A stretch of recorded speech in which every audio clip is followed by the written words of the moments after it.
If you're in the process of buying or selling a home, you've probably heard the term closing. But what exactly does it mean? Well, the closing is the final step in the real estate transaction where ownership of the property is transferred from the seller to the buyer.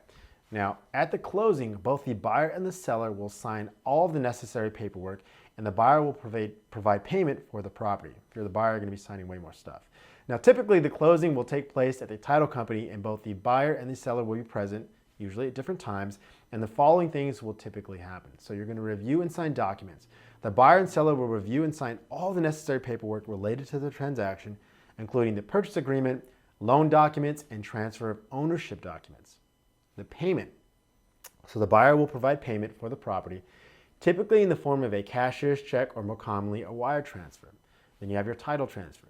The title company will transfer the title of the property from the seller to the buyer.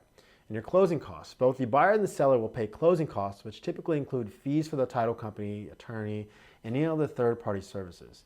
Then you'll have this part where you disperse funds. Now, the title company will disperse funds from the sale, paying off any outstanding mortgages, liens, or fees associated with the property. Once all these steps have been completed, the transaction is considered closed, and ownership of the property has officially been transferred to the buyer.